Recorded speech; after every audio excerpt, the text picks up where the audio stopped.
Pittsburgh Trivia is a production of Warrior House Media. Welcome to Pittsburgh Trivia with your host, Jim Cannon, where uncovering the crazy truth and trivia about Pittsburgh is just the beginning. And who knows, you may even learn a few things in the process. We know life can get pretty interesting around Pittsburgh. Speaking of interesting, did you know that? Hi, and welcome to Pittsburgh Trivia, an interactive show that will test your knowledge of all things Pittsburgh and the surrounding region. I'm your host, Jim Cannon. Thanks for joining me. Before we jump in to test your brain, please take note of our website, pittsburghtriviapodcast.com, where you can go to find the latest episode, and you can also subscribe to be notified when those episodes are posted. The show is absolutely free. So here's how Pittsburgh Trivia works. 2 rounds of 5 questions each, and then one final, slightly tougher question at the end. That's a grand total of 11 questions about our magnificent city. For each round, I will read the question and give a 5-second pause before going on to the next one. At the end of each round, I'll repeat each question before revealing the answers, along with some supplemental information. So you can have fun, tap into your own knowledge, and learn some things along the way. So those are the rules. If you're ready, let's get started. Round 1, question 1. This professional sports venue has 96,750 square feet of Tuckahoe, Kentucky bluegrass on its playing surface. And question 2.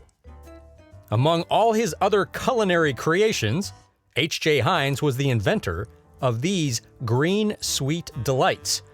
And to commemorate this food item, there's an annual festival in Pittsburgh. What is the item?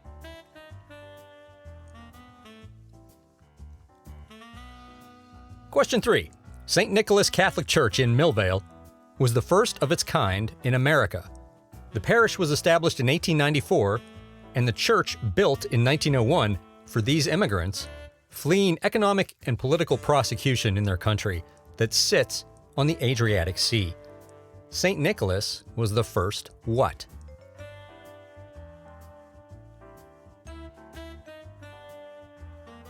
Question 4. He was born to Orthodox Jewish parents and was a valedictorian graduate of Peabody High School. Many will remember him from 1988's Midnight Run, where he co-starred with Robert De Niro. Or maybe Seems Like Old Times with Chevy Chase and Goldie Hawn. He passed away in 2021. Who was this actor?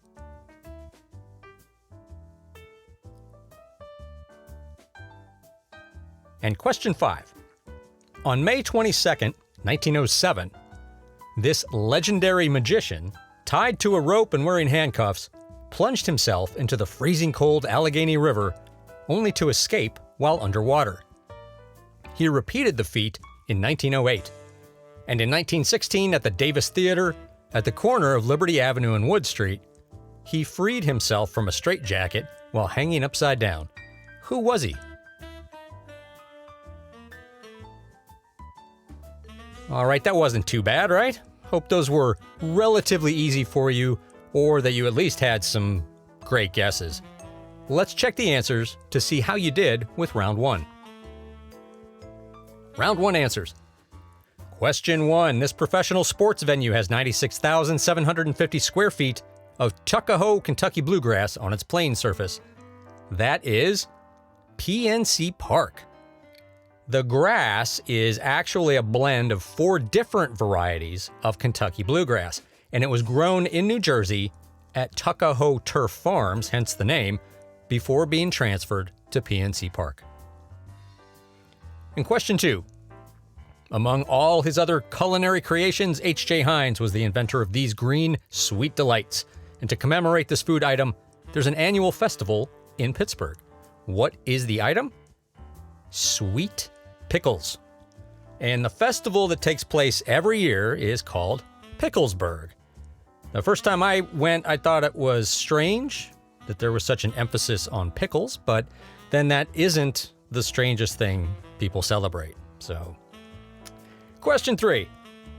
St. Nicholas Catholic Church in Millvale was the first of its kind in America. The parish was established in 1894, and the church built in 1901 for these immigrants fleeing economic and political prosecution in their country that sits on the Adriatic Sea. St. Nicholas was the first what? The answer is, it was the first Croatian Catholic parish in the United States.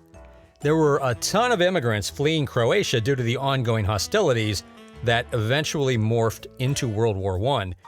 And there's some well-known murals on the walls of the church by artist Maxo Vanka.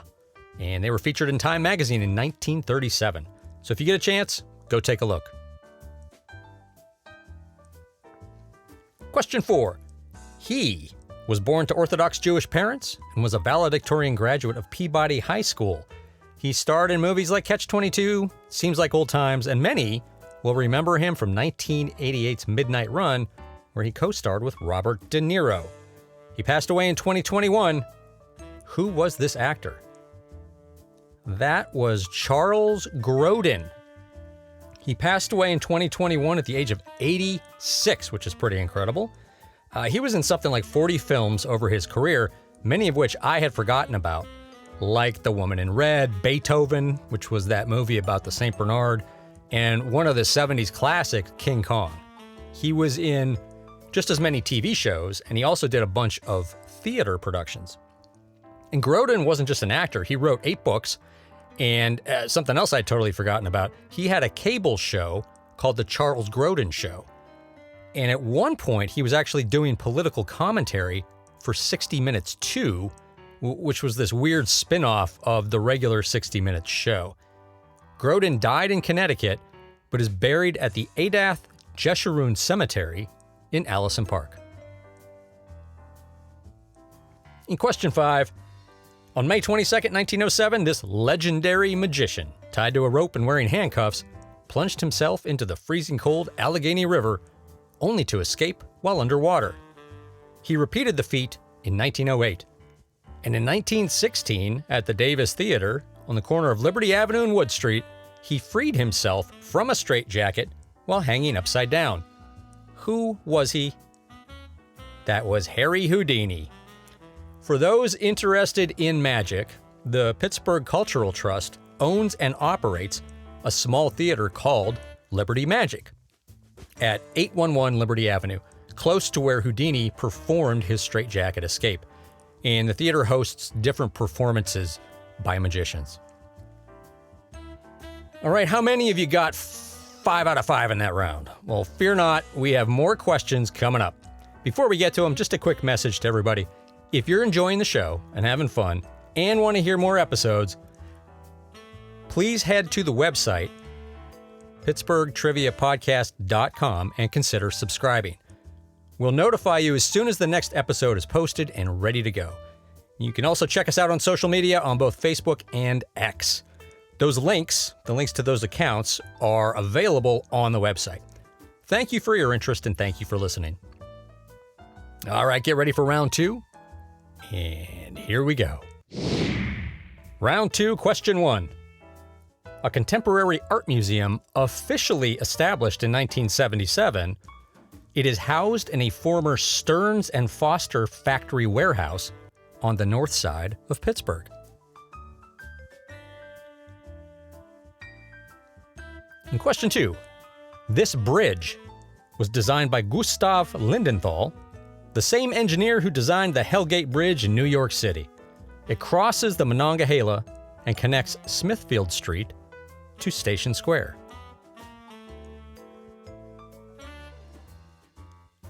Question 3. This legendary boxer knocked out Charlie Powell January 24th, 1963 in the Civic Arena while the match was televised around the globe.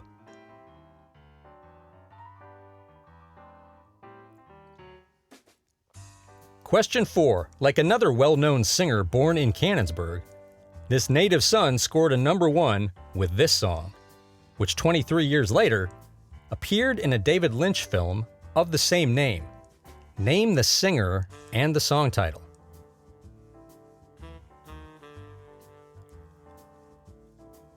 Question 5.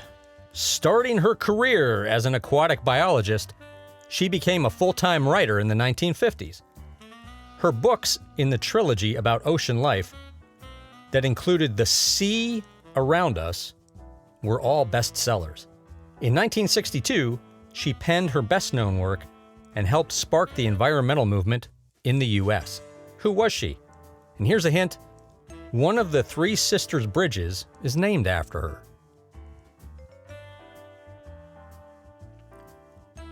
All right, that does it for the round 2 questions. Pretty sure at least one of those was way too easy for this round, but I guess we'll find out. Let's check to see how you did. Round 2 answers. Question 1. A contemporary art museum officially established in 1977. It is housed in a former Stearns & Foster factory warehouse on the north side of Pittsburgh. The Stearns & Foster name was your hint. It's the Mattress Factory.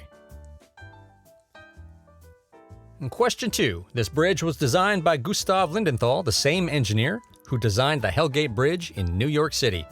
It crosses the Monongahela and connects Smithfield Street to Station Square. That should have been the giveaway. It is the Smithfield Street Bridge. I read but could not verify that it's the second oldest steel bridge in the United States. Again, couldn't verify it, but it's definitely up there in terms of age and longevity.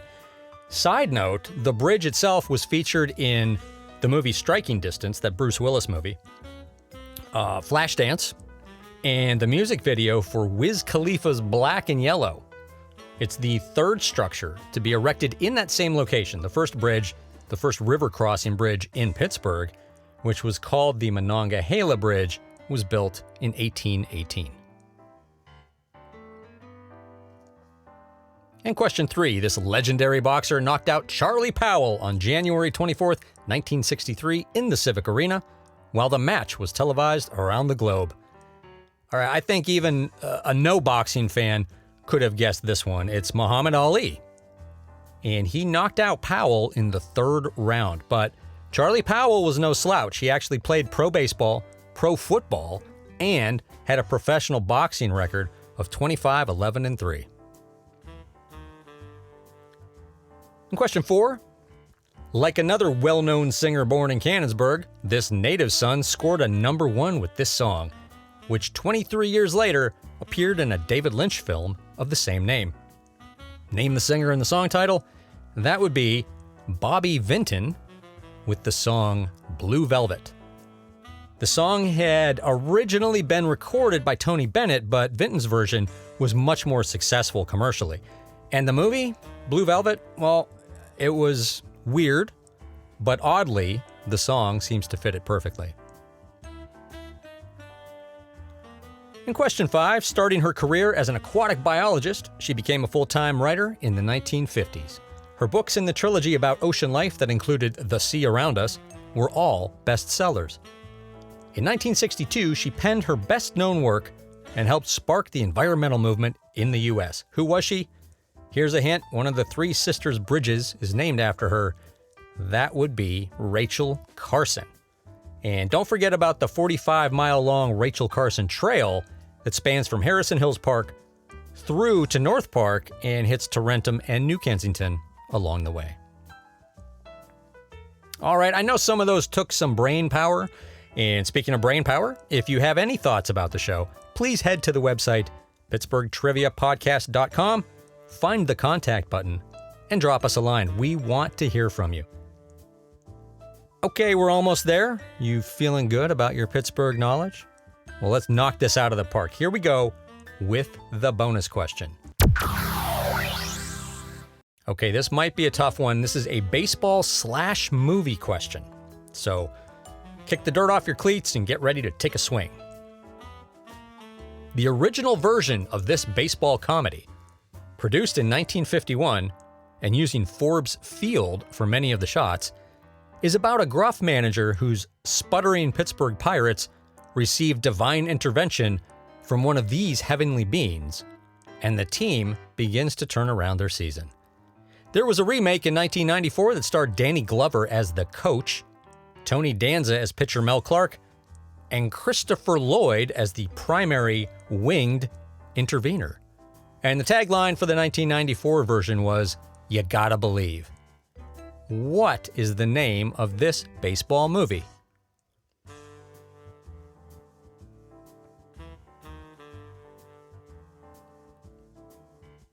And the answer to the bonus question is Angels in the Outfield. So in the original production, Forbes Field features prominently in the movie, but in some other shots, Wrigley Field and Comiskey Park, both in Chicago, and we're talking about the original Comiskey Park, were used as stand-ins for Forbes. And there were also cameos by Ty Cobb, Joe DiMaggio, and Bing Crosby, who at the time was a part-time owner of the real Pittsburgh Pirates. As mentioned, the remake had some big names, including Glover and Danza. The main character, this little kid named Roger, was played by Joseph Gordon-Levitt, who's been in a bunch of things, most notably the TV show Third Rock from the Sun in the 1990s. Some other names in the film, the remake, include Neil McDonough, Adrian Brody, Dermot Mulroney, and one Matthew McConaughey. As far as remakes go, I think it was a pretty good production. Obviously, they updated the script and the setting from the 1950s original. And much to my chagrin, they also changed the team from the Pirates to the Anaheim Angels. But it was a Disney production, and in the 1990s, Disney was on a roll with some pretty well-made films. So if you're a fan of the original, this remake is worth watching. All right, that's it for this episode. Did you have some fun? Did you know as much as you thought you did? I hope so, and I hope you enjoyed playing along. Please let your family and friends know about the show, and that way you can all play along together. Also, when you have a minute, please head to the website and hit subscribe, and you'll be notified when the next episode is posted. Thank you for listening, and we'll see you next time. What? You're never gonna believe this. We'll leave that nugget for next time. So if you want more wacky Pittsburgh trivia, be sure to subscribe and we'll invite you back to our next episode. But if you just can't wait, visit our website at pittsburghtriviapodcast.com, where we think Pittsburgh trivia isn't trivial.